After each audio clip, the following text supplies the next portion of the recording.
Bonjour mes amis Balance et bienvenue pour votre tirage général. De ceux qui me découvrent, soyez les bienvenus, cette chaîne est la vôtre et j'espère que vous allez tous très bien. Alors mes amis Balance, eh bien on voit que ça fait un peu comme le Verseau mais en moins embêtant. C'est-à-dire que j'ai l'impression que les signes d'air vont être un petit peu chahutés. Là, il faudrait que je regarde un peu le Gémeaux, ce que ça a donné sur ce que j'avais pu voir. Gémeaux. Ouais, Gémeaux, il a le sentiment qu'il doit se préserver. Le Verseau, c'est un peu chaotique. Et vous, je sens que vous êtes un petit peu contrarié. Cette contrariété, elle devrait être la résultante d'un stress financier. Quelque chose qui semble un petit peu remis en cause ou alors un blocage financier qui vous empêche d'avancer. On va avancer tout doucement dans votre guidance et on va bien voir si c'est ça qui se passe. Alors vous entrez avec cette énergie de quelqu'un qui manque clairement d'ambition ou qui n'a pas la possibilité d'aller vers le projet qu'il souhaite le faire. Il y a une chance qu'on laisse passer ou une opportunité qui nous passe sous le nez, qu'elle soit volontaire ou pas volontaire. Moi je ressens quand même plutôt la perte d'une chance d'aller quelque part ou de faire quelque chose, soit que vous n'avez pas les moyens, soit qu'on vous reprend ce moyen. Vous voyez, il y a quelque chose dans votre vie, peut-être une dépense inattendue qui vous met un petit peu en difficulté matérielle. Voilà. Je vais dire une bêtise, mais peut-être que votre voiture le moteur de la voiture a cassé, ou alors que vous deviez partir en vacances, terminé, on part plus, on reste à la maison. On a ce petit stress-là, d'accord ? Ce petit stress-là va avoir toutefois l'avantage de pousser à la réflexion, d'être guidé intérieurement sur comment se sortir de la difficulté dans laquelle on est. On va donc réfléchir, ça l'environnement est favorable, il y a une réflexion autour de vous, autour de votre problème, pour avancer intérieurement, pour déterminer les nouveaux objectifs de vie. Je m'explique. Il va y avoir une forme d'isolement par rapport à ce problème, que ce soit vous, que ce soit l'environnement. Mais chacun de ces personnes qui s'isolent autour de vous et vous-même, vous réfléchissez chacun de votre côté, avec votre façon de voir les choses, avec vos capacités d'analyse et d'apprentissage, avec vos propres livres, sur l'illumination, la vérité à avoir, concernant cette perte de chance de gagner de l'argent.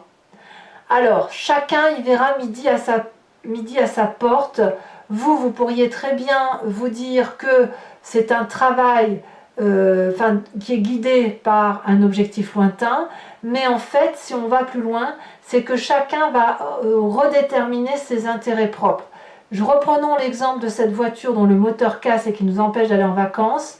Vous allez de ce fait réfléchir à ce qui pourrait vous apporter un nouveau bonheur. Qu'est-ce que vous pourriez faire pour avoir un nouveau bonheur plus matérialiste? Et votre partenaire, les enfants et tous ceux qui vous entourent vont par exemple dire ben moi ça me ferait plaisir si on fait ça. Donc c'est-à-dire que chacun réfléchit de son côté à trouver une meilleure solution ou une meilleure situation ou quelque chose qui pondère, vous savez, une compensation. C'est comment trouver une compensation à ce projet qui ne peut pas voir le jour. Alors l'inconvénient de tout ça, c'est que, évidemment, il y a des investissements bloqués, ça pourrait, dans cette clameur où chacun y va de sa propre sauce, à dire ben moi je voudrais faire ci, je voudrais faire ça, on pourrait avoir des dualités de gens qui vont se sentir un peu en souffrance parce qu'on ne pourra pas tout faire, tout réaliser. Évidemment, je reviens sur cet exemple de voiture cassée, on devait partir, je ne sais pas, dans le sud de la France, mettre les pieds dans l'eau, enfin vous voyez ça comme vous voulez. Là on va dire, bon, on va aller à Walt Disney, on va aller, je sais pas, là au Mont Ventoux, on va aller faire du parapente, on va aller faire... on va monter le Kilimandjaro, vous voyez, tout le monde va donner un petit peu de sa petite histoire. Et ce qui va être désavantageux du fait que l'idée commune ne puisse pas être réalisée, il y aura des petites frustrations, des gens qui vont se sentir un petit peu lésés et peut-être même des prises de décision irresponsables. Par exemple, si dans vos enfants et votre famille, on vous dit oui, mais on ne peut pas faire. Je parle toujours d'exemples, parce que ça me paraît concret, mais ça peut être autre chose, ça peut être dans le travail aussi.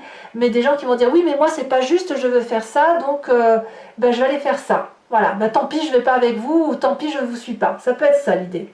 Si on revient sur un cadre plus généraliste de travail, par exemple, la perte de chance financière ou le projet bloqué va permettre aux collaborateurs et à vous-même à réfléchir à de nouveaux projets, de nouveaux investissements, une nouvelle vérité. On s'est structuré avec cet inconvénient toutefois d'être trop perfectionniste et de trop chercher le truc qui va solutionner tous les problèmes et nous faire aboutir à une richesse qui en fait n'est pas possible. Vous voyez, c'est ça. Le risque de l'investissement pourrait ne pas être pris alors qu'il devrait être pris par moment.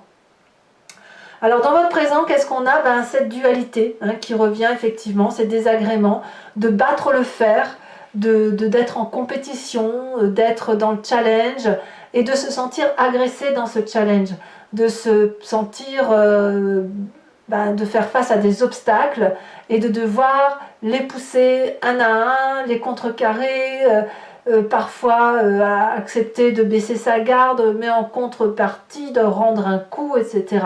C'est beaucoup de diversité et trop de diversité. C'est-à-dire que le choix qui doit s'opérer parce qu'il y a une perte ou une peur d'être moins bien installé dans la vie, crée un comportement sportif qui consiste à tout mettre carte sur table et effectivement à faire des choix, tout simplement. Alors effectivement, vous venez d'un passé où il y avait une certaine richesse, une certaine renommée, un succès qui a été construit sur du long terme et qui semblait absolument solide. Peut-être même que vous vous êtes senti privilégié par rapport à d'autres personnes de votre entourage. Vous voyez, on sent qu'il y a une réussite, une fierté de ce que vous avez réalisé sur ce passé. Et le fait que ce soit un petit peu remis en cause, votre inconscient, et ça vous est favorable, il vous met dans un statut d'évaluation. Cette carte du jugement, c'est la 20e arcane majeure du tarot, elle apporte des réponses et des solutions de sa vie, c'est-à-dire inconsciemment, votre esprit et votre corps prend des décisions qui sont absolument vitales et importantes pour le devenir de sa vie et le devenir de sa famille, avec une régulation qui va se faire naturellement à partir de votre inconscient, avec une clarification, avec un aspect factuel et puis aussi une vision un peu plus transcendantale. Peut-être que vous allez vous mettre à prier, peut-être que vous allez appeler un dieu ou appeler vos guides. Votre inconscient naturellement va chercher des réponses dans l'au-delà, dans des vibrations énergétiques pour dire d'être aidé à prendre cette décision-là, d'être guidé. Alors que nous dit le futur proche? Forcément vous avez une forme d'arrogance à avoir. La 9 de coupe inversée, elle peut nous dire qu'on n'est pas content, qu'on a l'impression de ne pas avoir assez d'abondance affective. Il y a un manque de crédibilité au niveau de la relation telle qu'elle se présente. Et puis on a une rigidité, si vous voulez, dans le partage émotionnel, avec une indulgence qui se restreint par rapport à une ouverture d'esprit qui pourrait avoir lieu. Donc ça crée effectivement un comportement inachevé, avec une arrogance à aller chercher cette 9e coupe. Voyez, c'est pas quelque chose qu'on va chercher naturellement, c'est pas un amour qui vient tout seul, non, on va chercher avec arrogance, avec défiance, ce qui va nous nourrir, ce qui va nous combler émotionnellement. D'ailleurs, cette rigidité est telle que dans votre état d'esprit, on a cet empereur inversé. L'empereur inversé, c'est le signe du bélier par excellence, c'est l'autoritaire, celui qui fonce, celui qui prend des décisions. Et dans votre tête, la fêlure est telle que vous êtes capable d'être particulièrement irascible dans votre attitude, parce que vous allez vouloir tout contrôler. Donc ça, c'est attention à cette volonté de contrôle qui se justifie par ce besoin de sécurité. Il n'y a pas de problème avec ça. Mais le besoin de tout contrôler va générer naturellement dans votre état d'esprit un comportement inflexible. Alors, heureusement, on a dans la famille et les amis le comportement de la tempérance. La tempérance, c'est bien pour moi, c'est vous. C'est aussi le signe du Verseau, c'est l'équilibre, la balance, l'harmonie retrouvée, la patience. Oh, ici, on vous propose, on vous invite à réguler seulement sous la forme de méditation, sous la forme de mise au calme, de mise en retrait, de retraite, de retrouver cette sérénité. Et je dirais même que c'est la famille et les amis qui vous aident à retrouver cet apaisement et cette paix intérieure. Donc fort heureusement, il faut impérativement se présenter humblement, avec humilité, face aux personnes qui peuvent nous aider, qui nous aiment, baisser la tête et attendre qu'ils nous touchent de leur grâce. Le simple fait d'avoir une caresse, un bisou, un soutien, de vous inviter à la modération, va vous permettre de reprendre votre souffle. Alors, il n'empêche que c'est un coup mauvais, c'est un coup bas. Ce coup bas-là va créer chez vous, sur la fin de mois, une forme de procrastination. Pourquoi? Parce que les nouveaux projets que vous vous étiez mis en tête ne peuvent pas avoir lieu parce que ça suppose que on fasse preuve d'ouverture d'esprit que l'on n'a pas envie d'avoir. Donc, on va laisser peut-être passer certaines opportunités, mais avec cette idée toutefois de trouver mieux. En fait, vous laissez passer des opportunités parce qu'elles ne sont pas satisfaisantes pour vous. Vous cherchez la perfection, vous cherchez le meilleur pour retrouver cet état de grâce, cette sérénité, cette prospérité du passé. Alors, ça ne sera pas sans conséquence non plus sur l'environnement, parce qu'il y aura des émotions réprimées, des émotions qui seront attristées, et des personnes qui ne sauront pas comment vous redonner du bonheur ou de la joie toute simple autour de vous. Les gens qui vous entourent, au moins professionnellement, vont avoir l'impression d'être un peu délaissés à cause de votre froideur de jugement. Voilà comment ça se présente pour vous. C'est pas méchant, mais je pense qu'il y a un cap à passer, et ce cap, vous le ferez pas en un mois, ça c'est sûr. Allez, on va compléter avec, regardez, on a la roue de la fortune en dos de deck, comme quoi ça veut dire qu'il y a un cycle, un karma là, qui se présente à vous. On va recouvrir le jeu avec le tarot du dragon celtique que voici. Ceux qui souhaitent connaître l'approfondissement, l'interprétation que je veux en faire, peuvent me rejoindre sur Vimeo en cliquant sur le lien qui est en description. Vous êtes alors envoyé sur le site en question et notamment sur la playlist de votre signe. Il vous suffit de choisir location pour accéder à cette vidéo-là en particulier ou à n'importe quelle autre vidéo de la playlist, ou de prendre l'abonnement pour avoir accès à toutes les vidéos de votre playlist sentimentale, générale, et ça sur tous les mois qui sont encore présents sur Vimeo, et ça correspond à peu près à 1 an de lecture de vidéos. L'abonnement se renouvelle tous les mois, bien sûr, mais vous êtes libre de l'annuler à chaque instant, de ne rien prendre du tout et de rester que sur la location, c'est vous qui voyez. Allez, mes amis Balance, on va tout de suite avancer sur votre tirage.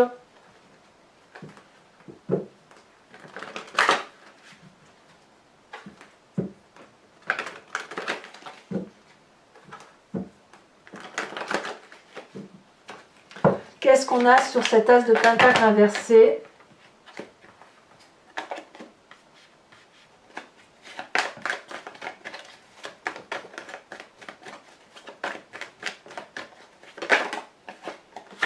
On a la 9 d'épée. Ah ouais, voilà, ça ne m'étonne pas. Ça ne m'étonne pas. Le poids des responsabilités. Événement favorable, la reine de bâton. Événement défavorable,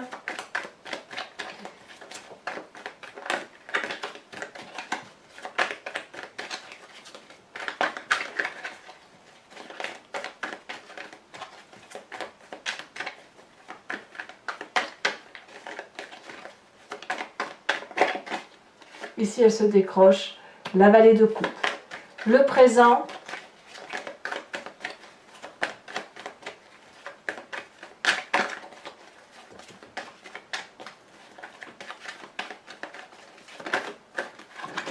elle tombe, mais je vais garder celle-là. On a la 8 de bâton.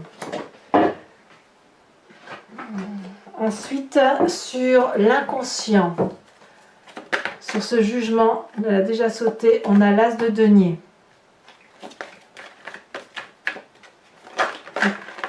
L'as de denier, c'est ni plus ni moins cette carte qui est là, mais qui est inversée.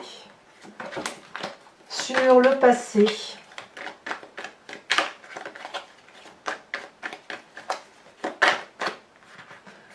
le passé, nous avons cette 7 de coupe.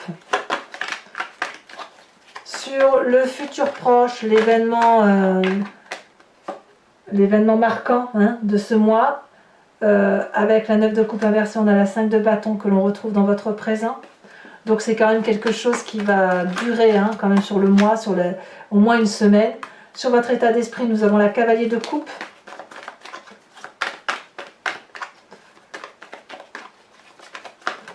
Sur votre famille et les amis, la lune. Sur les conséquences de vos actions et de vos pensées sur vous-même avec cette page de pentacle inversée. Allez, s'y retourner. Nous avons la 6 de coupe. Et les conséquences de vos actions et de vos pensées sur l'environnement et non plus sur vous, on a le chariot. Je vous tire également 5 cartes du grand jeu de Mademoiselle Lenormand. Pour ce jeu, 5 cartes, 2 du passé, 1 du présent, 2 du futur. L'idée est de voir comment ça s'articule, votre histoire passée, à travers ce que vous vivez dans le présent et comment ça va se matérialiser plus tard. Pensez à votre histoire, pensez à une question plus ou moins précise et on va tenter d'y répondre sur Vimeo avec ce jeu. Allez, c'est parti.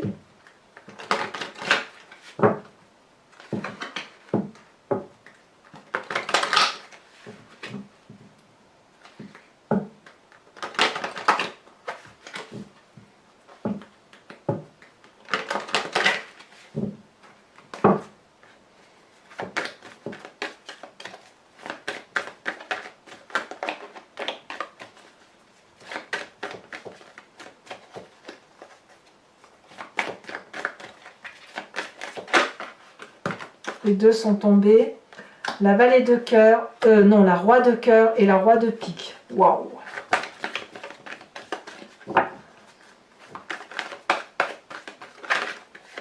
Ici, vous présentez avec cette dame de trèfle. Ça reste quand même des cartes très fortes. Et les deux prochaines cartes.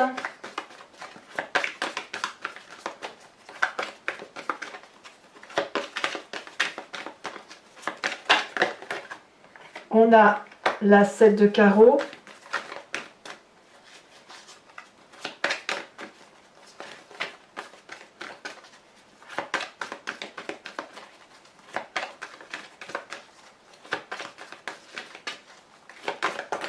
Elle saute ici, la vallée de cœur. Je vous tire également des cartes OH pour parler un peu du conseil ou de la façon dont vous appréhendez votre histoire, ce qui se passe en vous, décan par décan. Alors ça, ce sont les cartes socles.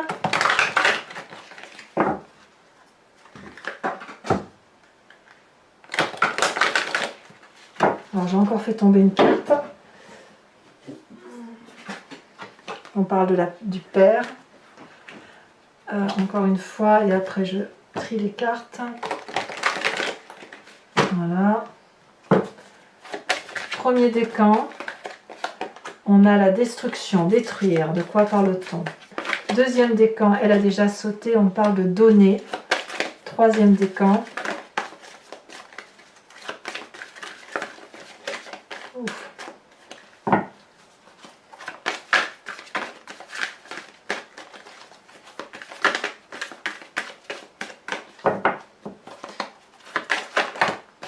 Allez, un message clair pour les troisièmes décans, mais elle se détache, l'enfant.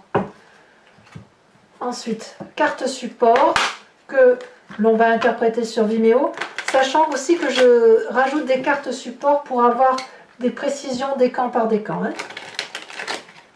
Sauf si c'est très clair, mais sinon, voilà.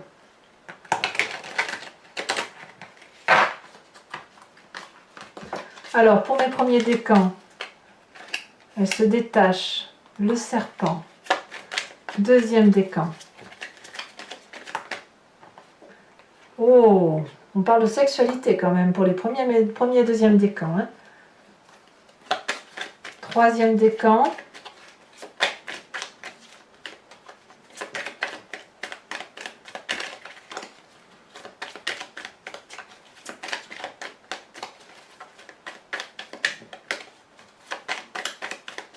Allez, troisième décan, elle s'est retournée, ça y est, l'enfant.